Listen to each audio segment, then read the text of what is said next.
जिसके वजह से उनकी इकोनॉमी का बुरा हाल हुआ पड़ा है और ये ब्रंट किसी और को नहीं बल्कि ईरानियन लोगों को फेस करना पड़ रहा है।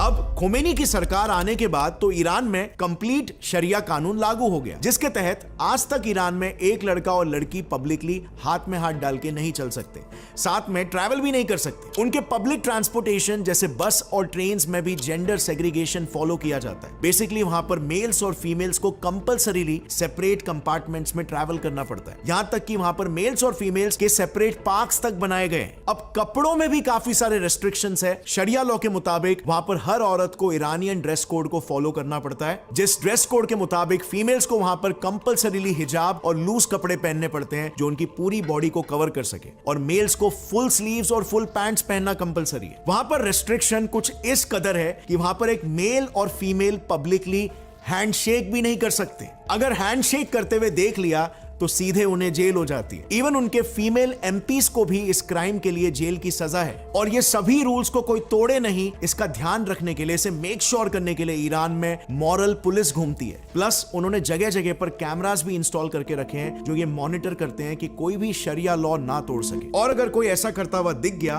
तो सीधा उसे जेल हो जाती है, जहां पर उसे टॉर्चर किया जाता है। अब ऐसी सोसाइटी में ये ऑब्वियस है फेसबुक, ट्विटर और यूट्यूब जैसे सोशल मीडिया प्लेटफॉर्म्स तक बैंड है। लेकिन सबसे बड़ी हिपोक्रेसी क्या है बताऊं? ईरान के सुप्रीम लीडर आयतुल्ला खोमेनी की खुद की ग्रैंड डॉटर वेस्टर्न आउटफिट में एक शॉर्ट ड्रेस में फॉरेन कंट्रीज में एंजॉय करती हुई दिखी। सो अब आप खुद ही सोचो, खोमेनी के लिए इस्लाम और इस्लामिक रूल्स तो सिर्फ एक बहाना है, लाखों लोगों को डरा धमकाने के लिए, उन पर रूल्स थोपने के लिए, और यही पॉलिटिक्स का असली चेहरा है। लोगों को एक अलग चेहरा दिखाया जा रहा है, उनके रिलीजियस सेंटिमेंट से खेला जा रहा है, और असली रियलिटी कुछ और है। और ये एक्चुअली में कोई नई बात नहीं है। अगर आप इतिहास के पन्ने पलट कर देखोगे तो आप देखोगे यूजुअली हर एक डिक्टेटर धर्म या किसी और आइडियोलॉजी के नाम पर पावर को अपने हाथ में कॉन्सेंट्रेट कर लेता है और फिर उसका फायदा उठाता है अपने हिसाब से। सो इन्हीं सब एट्रोसिटीज और हिपोक्रेसी की वजह से ईरान की जनता परेशान हो गई है। इतने रेस्ट्रिक्शंस में आखिर कोई कैसे जी सकता है, खास करके वो देश जो कि 45 इयर्स पहले इतना लिबरल हुआ करता था। जनता ने यह भी देख लिया कि डेवलपमेंट के नाम पर भी यहां पर कुछ नहीं हो रहा है। ना तो फॉरेन रिलेशन स्ट्रांग हो रहे हैं, ना तो इन्फ्लेशन कम हो रहा है,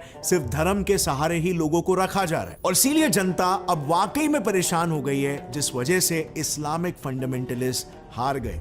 अब बात करते हैं इस पूरे रेवोल्यूशन के पीछे एक 22 साल की लड़की ने कैसे मेजर रोल प्ले किया। इस पूरे रेजीम चेंज और कह सकते हैं आइडियोलॉजिकल शिफ्ट में सबसे इंपॉर्टेंट रोल एक 22 साल की लड़की महसा अमीनी ने प्ले किया, जिसने 45 इयर्स पुरानी रूढ़िवादी सोच को उखाड़ फेंका।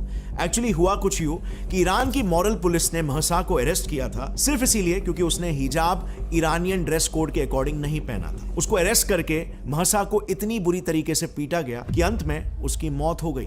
जस्ट कंसिडर, मौत हो गई पनिशमेंट से, सिर्फ इसीलिए क्योंकि उसने हिजाब ठीक तरीके से नहीं पहना था। That was it. और इसीलिए महसा की डेथ ने ईरान की जनता के लिए एक स्पार्क का काम कर दिया। जो ऑलरेडी इस ऑर्थोडॉक्स आइडियोलॉजी से परेशान हो चुके थे, इस मुद्दे पर अपना कठोर विद्रोह दिखाने के लिए काफी सारे ईरानियंस रास्ते पर उतर गए।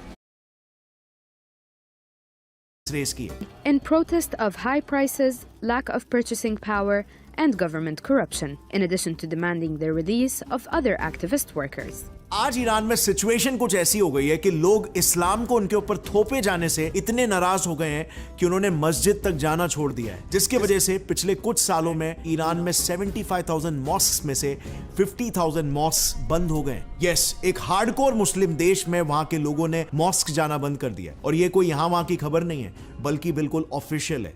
असेंबली ऑफ एक्सपर्ट्स, बेसिकली वो बॉडी जो ईरान के सुप्रीम लीडर को अपॉइंट करती है, उसके ही एक मेंबर दोलाबी ने एड्रेस किया और कहा कि जबरदस्ती रिलीजन को थोपने की वजह से ही लोगों में रिलीजन छोड़ने की भावना आ रही है, वो मजबूर हो रहे हैं, और लिबरल थॉट्स रखने वाले पेजेश्कियन को चुना इंस्टेड ऑफ रिलीजियस फंडामेंटलिस्ट्स। अब बात करते हैं कि इस नए शिफ्ट से इंडिया पर क्या इंपैक्ट पड़ेगा।